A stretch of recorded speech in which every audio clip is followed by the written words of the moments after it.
දිනය 1977 පෙබරවාරි 21 වෙනිදා ඇමරිකාවේ චිකාගෝ ප්‍රාන්තයට වෙනද වගේම සාමාන්‍ය දිනයක් ගෙවිලා ඉවර වෙමිනුයි තිබුණේ. දිනය අවසන් වෙන්න තවත් හෝරා 2ක් ඉතිරි වෙලා තිබුණා. දැන් වේලාව රාත්‍රී 10ට ආසන්නයි. චිකාගෝ වල හදිසි ගිනි නිවීමේ ඒකකය වෙත දුරකථන ඇමතුමක් ලැබුණා. ඇමතුමෙන් කියවුණේ එක්තරා ස්ථානයක ගින්නක් හටගෙන ඇති බැවින් ඔවුන්ගේ උදව් අවශ්‍ය වෙති බවයි. ගිනි නිවීමේ නිලධාරීන් ඉතා කඩිනමින් එතනට ළඟා වුණා. ඒ බලාපොරොත්තු වූවට වඩා ඉතා තදින් පැතිරුණු ගින්නක් බව එම නිලධාරීන්ට ගින්න දුටු මතින්ම වැටහි ගියා. මේ ඇමරිකා එක්සත් ජනපදයේ චිකාගෝ ප්‍රාන්තය. චිකාගෝ ප්‍රාන්තයේ ඉලිනොයිස් වල පිහිටි ඇපාර්ට්මන්ට් එකක්. මේ ගින්න හටගෙන තියෙන ඇපාර්ට්මන්ට් එකේ 15 වෙනි මහලේ. කහපාට ගිනිදැල් ජනේල් දොරවල් වලින් පවා එළියට විහිදෙමින් තිබුණා. නිලධාරීන් නිගමනය කළේ ගින්න හටගෙන තරමක් වෙලා ගත වී ගොස් ඇති බවයි. ඔවුන් ඉතාම දැඩි පරිශ්‍රමයක් දරමින් ගින්න මැඩ පවත්වාගෙන ඇපාර්ට්මන්ට් එකට ඇතුළු වෙන්නට සමත් වුණා. නිලධාරීන් මුලින්ම කළේ විපතට පත් වූවන් නිවස තුළ සිටීද යන්න සොයා බැලීමයි. එවිට ඔවුන් දකින්නේ ඇපාර්ට්මන්ට් එකේ බිම පිලිස්සෙමින් තිබූ මෙට්ටයක්. නිලධාරීන් එම මෙට්ටය ඉවත් කිරීමට සැරසෙන විට ඔවුන් දකින්නේ හද කම්පා කරවන දර්ශනයක්. දැවෙන මෙට්ටයට යටින් නැත්තේ ගිනිගෙන දැවෙන සිරුරක්. දැන් එය ගිනිගෙන දැවෙන මල සිරුරක් බවට පත්ති අවසන්. ඒ ශරීරය තිබුණේ සම්පූර්ණයෙන්ම නිරුවතින්. මතු පිටින් දැවෙමින් තිබූ කළු වූ මස් නිසා සිරුර කාගේතයි හඳුනා ගැනීම පවා අපහසුයි. ඒත් නිලධාරීන් මේ සිරුර මතු පිට තවත් සුවිශේෂී යමක් දකිනවා. ඒ සිරුරේ පපුව මතට කිඳා බැස ඇති මස් කැපීමට භාවිතා කරන පිහියක්. මේ සාමාන්‍ය ලෙස ඇති වූ ගින්නක් නොවන බව නිලධාරීන් ක්ෂණිකවම වටහා ගන්නවා. මේ මිනිස් ඝාතනයක් සිදු කර ඇති ස්ථානයක්. වගකීම් සියල්ල Taman බාරයෙන් ඉවත් වී යන බව වටහා ගන්නා නිලධාරීන් ඉතා කඩිනමින් චිකාගෝ පොලිසිය කැඳවනවා. තවත් මොහොතකින් පොලිස් හදිසි ඒකකයේ රථවල හඬින් ඉලිනොයිස් ප්‍රදේශයම ගීගුම් දෙන්නට පටන් ගත්තා.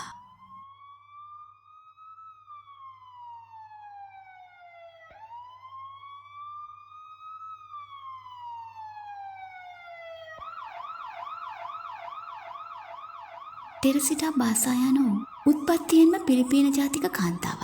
ඇමරිකා එක්සත් ජනපදයේ චිකාගෝ ප්‍රාන්තයේ ඉලිනොයිස් වල පිහිටි ඇපාර්ට්මන්ට් එකකදී ඉතා අවාසනාවන්ත ලෙස ඝාතනයට ලක්ව ගිනිගෙන දැවෙමින් තිබෙන්නේ ඇගේ සිරුර. 1929 වර්ෂයේදී ඇය උපත ලබන්නේ පිලිපීනයේදී. සංගීතයට ඉතා ලෙතිකමක් හා හැකියාවක් දැකූ ඇය 1960 වර්ෂයේදී ඇමරිකා එක්සත් ජනපදයට සංක්‍රමණය වන්නේම තවත් ඉදිරියට සංගීතය ඉගෙන ගැනීමේ බලාපොරොත්තුවෙන්. ඇය පියානෝ වාදනය සම්බන්ධයෙන් ආචාර්ය උපාධියක් පවා ලබාගෙන තිබුණා. ඒ නිසාම ඇය Tamanගේ ඉදිරි ජීවිත කාලය ගත කරන්නට චිකාගෝවම තෝරාගෙන තිබුණා. ඇය චිකාගෝ ප්‍රාන්තයේ පිහිටි එජ්වෝටර් රෝහලේ ශ්වසන චිකිත්සකවරියක ලෙස සේවය කරමිනුයි සිටියේ. ටෙරසිටා තමන්ගේ විවේක කාලයේදී කුඩා දරුවන්ට සංගීතය ඉගෙනූ බවත් සඳහන් වෙලා තිබුණා. ඝාතනයට ලක්වැත්තේ ටෙරසිටා බාසා බව හඳුනා ගන්නා පොලිසිය ඉතා දැඩිසේ ඇගේ ඇපාර්ට්මන්ට් එක පරීක්ෂාවට ලක් කළා. ගින්නෙන් විනාශ වී තිබීම නිසා ප්‍රයෝජනවත් සාක්ෂි කිසිවක් එහි ඉතිරි වී තිබුණේ නැහැ. නිර්වත් කර තිබූ ඇගේ සිරුර නිසාම පොලිසියේ පූර්ව නිගමනය වුණේ ඇය දූෂණය කොට සාක්ෂි සැඟවීම සඳහා ඇය ඝාතනය කර මෙසේ ගිනි තබා ඇති බවයි. සාහසික ඝාතකයා විසින් ඇයව ගිනි තැබීම සඳහා භාවිතා කර තිබුණේද ඇගේම ඇඳුම සහ මෙට්ටයයි. නමුත් ඇගේ අධිකරණ වෛද්‍ය වාර්තාව මේ නිගමන සියල්ලම උඩු යටිකුරු කරන්නට සමත් වුණා. අධිකරණ වෛද්‍ය වාර්තාවේ සඳහන් වුණේ ඇය කිසිදු ආකාරයක දූෂණයකට ලක්වී නොමැති බවයි. පොලිසිය උබතෝකෝටික ප්‍රශ්නයකට මැති වෙනවා. ටෙරසිටාගේ ඝාතනය පිළිබඳව වැඩිදුර විමර්ශනය කරමින් සිටින පොලිසියට ඉතා සුවිශේෂී කරුණක් අනාවරණය වුණා. ටෙරසිටා බාසා යනු ඉතාම නිහඬ නිහතමානී කාන්තාවක්. ඇය උස්සනින්වත් කිසිවෙකු අමතන්නේ නැති බව පොලිසියට අනාවරණය වෙනවා. ඇය ගැන සඳහන් කළ ඇගේ හිතවතුන් පැවසුවේ මේ ලෝකයේ අපරාධයකට ලක්විය හැකි අවසාන පුද්ගලයා ඇය විය යුතු බවයි. ඇය ඒ තරමටම යහපත් කාන්තාවක් ලෙස ජීවත් වුණා. එසේනම් දූෂණයක් පවා සිදුවෙන්නේ නැතිනම් ඇයව ඝාතනය කිරීමේ අරමුණ කුමක්ද? මේ හේතුව නිසාම පොලිසිය නැවත වරක් ඇගේ ගිනිගෙන දැවුණු ඇපාර්ට්මන්ට් එක පරීක්ෂාවට ලක් කරනවා. එහිදී එක් වැදගත් තොරතුරක් හැරෙන්නට වෙනත් කිසිවක් සොයාගන්නට පොලිසියට හැකි වුණේ නැහැ. අර්ධ වශයෙන් දැවී ඉතිරියුණු ඇගේ සටහන් පොතක් පොලිසියට හමු වෙනවා. ඒ තුල තිබී පොලිසියට හමුවන්නේ සිනමා ටිකට්පත් දෙකක්. ඒ සමගම සටහන් පොතේ ඇගේ මත් අකුරින් මෙසේ සඳහන් වී තිබුණා. Get theater tickets for AS. ඇය කවුරුන් හෝ වෙනුවෙන් සිනමා ටිකට්පත් දෙකක් මිලදීගෙන ඇති බව පොලිසියට වැටහෙනවා. ඒත් ඇය AS ලෙස නම් කර ඇති පුද්ගලයා හෝ පුද්ගලයන් දෙදෙනා කවුද යන්න අනුමාන කිරීමටවත් පොලිසියට හැකි වුණේ නැහැ. ඇයව ඝාතනය කළ දිනයේ රාත්‍රියේදී ඇය තම මිතුරියක සමග දුරකථනයෙන් කතා කරමින් සිට තිබුණා. අපේ ගෙදර සීනුව නාද වෙනවා ඇහෙනවා. අනේ සමා වෙන්න. මට දැන් යන්න වෙනවා කවුද කියලා බලන්න. මම ඔයාට පස්සේ කතා කරන්නම්කෝ.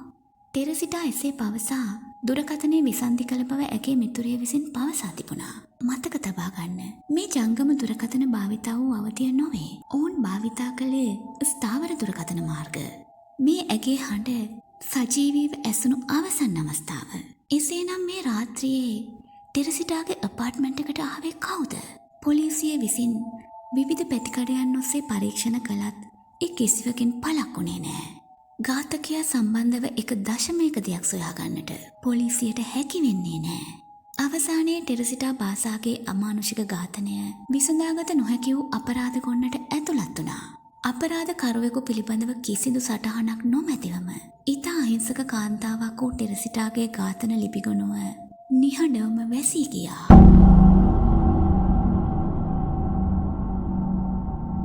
මේ සිදුවීමෙන් මාස 6කුත් ඉක්ම යමින් තිබුණා. ලෝකයට වගේම පරීක්ෂණ නිලධාරීන්ටත් ටෙරසිටාව අමතක වෙන්නට තරම් ප්‍රමාණවත් කාලයක්. ඇගේ ඝාතනය සම්බන්ධ පරීක්ෂණ භාරව සිටියේ චිකාගෝ පොලිසිය රාජ් පරීක්ෂක ජෝසප් ස්ටැචූලා සහ ලී එප්ලන් යන නිලධාරීන්. එක්තරා දිනක පරීක්ෂක ස්ටැචූලාට ඉතාම සුවිශේෂී දුරකථන ඇමතුමක් ලැබෙනවා.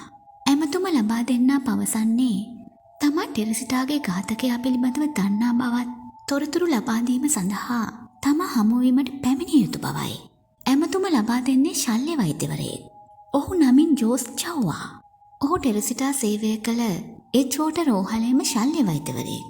ඒ වගේම ඔහු ටෙරසිටා සමග එකට සේවය කළ ස්වසන චිකිත්සකවරියක වූ රෙම්බියස් චව්වාගේ ස්වාමි පුරුෂයා. පරීක්ෂක ස්ටෙචුලා ඉතා කඩිනමින් වෛද්‍යවරයා මුණ ගැසෙනවා. ඒත් නිලධාරියාට අසන්නට ලැබෙන්නේ කිසිසේත්ම තමා බලාපොරොත්තු වූ ආකාරයේ තොරතුරක් නම් නොවේ. වෛද්‍යවරයාගේ බිරිඳ රෙම්බියස් චව්වා ඇය ටෙරසිටා සමග එකට සේවය කළ ස්වසන චිකිත්සකවරියා. රෙමී තම සැමියාට පවසා ඇත්තේ ටෙරසිටා තමාට සිහිනයෙන් පෙනෙමින් උදව් ඉල්ලා සිටින බවයි. නමුත් වෛද්‍යවරයා නිගමනය කළේ වෙනත් දෙයක්. ටෙරසිටාගේ මරණය නිසා තම බිරිඳට ඇති වූ දැඩි කම්පනය හේතුවෙන් ඇය යම් මානසික ව්‍යාකූලත්වයකට පත්වී ඇති බව වෛද්‍යවරයා තීරණය කළා. ඒ හේතුව නිසා ඇයට මෙවන් මනෝ විකාරයන් පෙනෙන්නට හැකි බව වෛද්‍යවරයාගේ නිගමනය වුණා. නමුත් මේ දිගින් දිගටම සිදුවෙන බව රෙමි පවසන්නට පටන් ගත්තා. තමන්ගේ ඝාතකයා නිදැල්ලේ පසුවන බව ටෙරසිටා නිරන්තරයෙන් තමන්ට මතක් කරන බව රෙමි පවසන්නට පටන් ගත්තා. ඒත් ඉහළ විද්‍යාත්මක දැනුමක් තිබුණු වෛද්‍යවරයා මේ පිළිගන්නට තරමක මැලිකමක් දැක්වා. එක්තරා දිනක රාත්‍රියේ ඔහුගේ බිරිඳ රෙමීට ඉතා තදින් නිින්ද ගොස් තිබුණා. ඒත් එක්වරම ඇය කතා කරන්නට පටන් ගත්තා.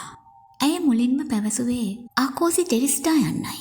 එහි තේරුම මම ටෙරසිටා යන්නයි.